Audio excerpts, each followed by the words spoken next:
Did you have a deep connection with your narcissist? Did you have a big feeling of how that person you connected better than you've connected with anybody else in your entire past? Or maybe you've connected with them better than past relationships, maybe better than family members, like anything like that.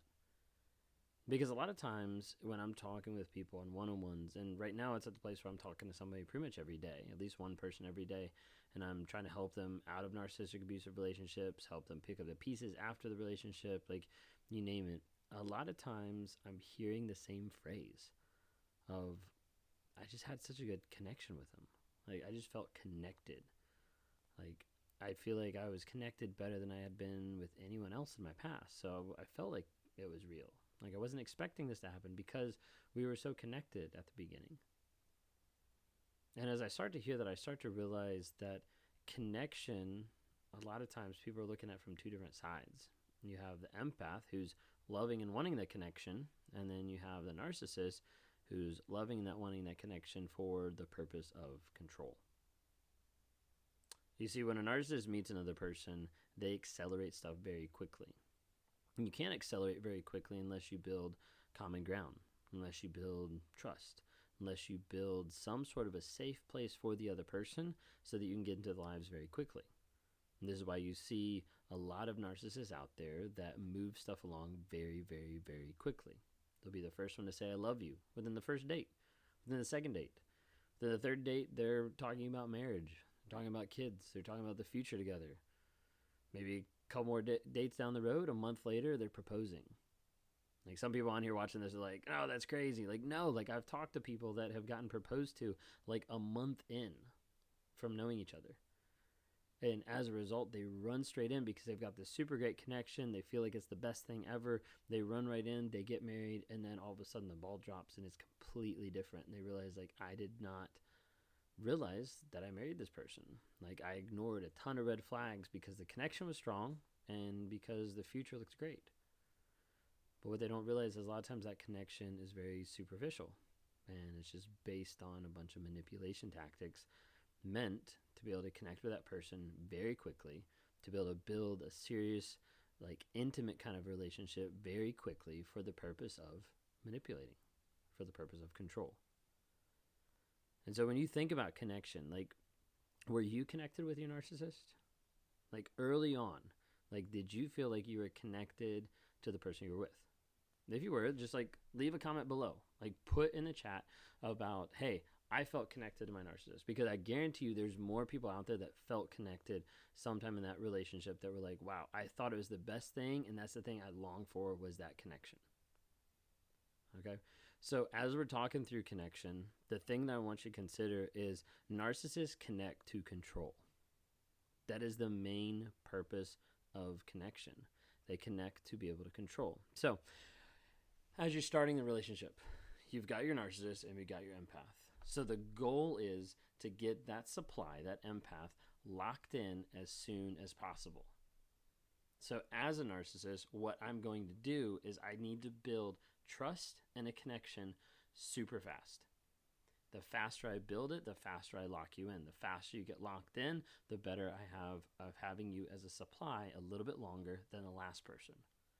And I'm taking everything I learned from the last person, being like, let me apply it to this one. Let me see if I can tweak my approach a little bit more so that it gets me longer supply. So it gets me longer reaction. So it gets me longer enjoyment on having this person like adore me and think I'm the best person ever. Okay? So as the narcissist, what I have to do very, very early on is I have to establish a connection super quick. And so that could be something really tiny. It could be a personality quirk. Could be a lisp. It could be a bad habit. It could be anything. Like, it doesn't have to be big. It just has to be something small, excuse me, to be able to build a connection. Okay, so let's say I interact with you at the grocery store and you drop something. Okay, I pick it up and I give it to you. Like, that's a tiny point of like connection. Like, you're all like, that's silly. Like, yeah, okay, it's tiny point of connection. All right, so then later I see you in the store, like, we're still walking around, I see you in the store a little bit later, and either I can do one of two things. Either I can drop something and make a joke about it, or I can casually mention something else about you dropping something, and I can slowly build a tiny form of connection. Okay. Now that's if like it's like strangers. Okay. I'm just saying, trying to give an example of like how minuscule it could be. So you put those people together in a work environment or in a friend group or something like that. And that connection accelerates super fast because you're going to see them more often. You've already got a baseline of people already know each other, and you can move that along faster and faster and faster. So you have that initial moment. Like, let's say we're still in like a friend group. Let's say you have an initial moment. The person like trips, you interact with them or whatever, and then next time you see them, they're like, haha, like that happened. You find a way to be able to bring it up in the conversation so that you build a connection super fast, because if they think that you have either empathy or if they think that you've experienced something along with them, they're going to have a higher chance of building some form of connection, and that connection over time breeds trust. So as a narcissist, the goal is you build a connection fast. It gives a false sense of security, a false sense of trust. It gives the appearance a lot of times of empathy. And all of a sudden you've got this place where this person is already getting locked in. As they're getting locked in, the other person might see the red flags. They might not even be attracted to the narcissist. But at that point, they don't care, because a lot of times they'll ignore the red flags and the narcissist will keep moving on because the other person feels a sense of connectedness. You see, the problem is a lot of times that connection is not based on anything substantial. It's not based on the person's faith or beliefs or political views or goals or dreams in life. It's just based on tiny little things, tiny little minuscule things that give the appearance, give the facade that there's actually a connection there. So over a period of time, people will say like, oh, wow, like I just had a really good connection. I connected better with them than I did with anybody else. And then they go into the next person and they're like, wait a second, like all the things we connected on, they're like completely opposite with the next person. Well, yeah, because you didn't actually connect on them. It was just a form of manipulation. It was just a tool to be able to use to control you. And so as a result, they produced all this fake connection. Oh my gosh, we listen to the same music. Like we watch the same movies. Like we love the same things. And then all of a sudden it changes. You're like, wait, I thought you liked that. Be like, no, I never said I liked that. It happens. Because a lot of times we're looking for that connection so much, it's easier to miss the red flags than it is to realize like, hey, this connection actually isn't based on anything. It's based on a joke. It's based on a bad habit. It's based on a inside comment or secret, whatever it might be. Like they'll find literally anything and everything to make a tiny connection. Build connection, establish trust, lock in the supply. That's how they do it. Step by step, piece by piece.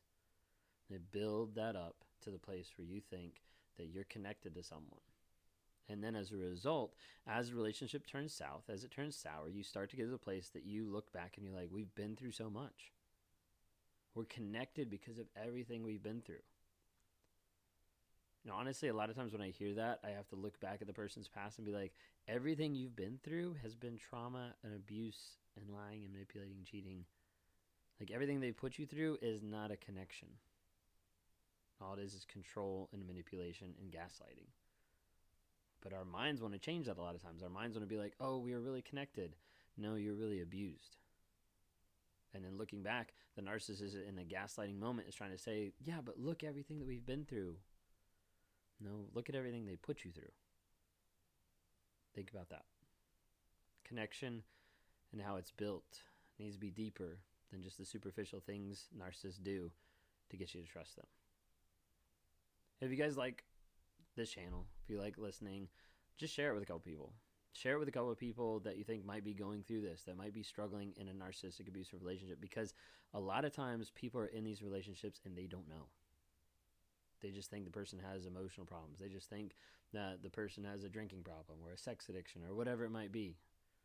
And they don't really understand, they don't really see all the different traits going on that's actually damaging themselves, that they're losing their sense of self-worth, and they're losing who they are.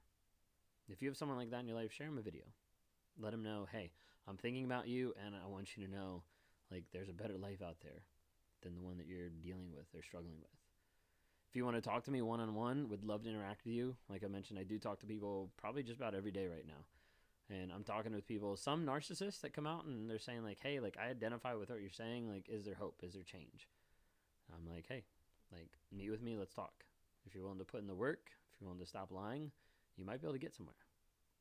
And then I talk with people who have been in abusive relationships, narcissistic abuse, toxic relationships, you name it, and try to find a way to be able to help them get healing and change. And as they continue to grow, break the bonds of the lies that they've been believing from the narcissist, of the truth that has been put on them, there's actually a bunch of lies that they've been manipulated to believe is on them, and get them a place where they can grow and they can heal and become the best person they can possibly be.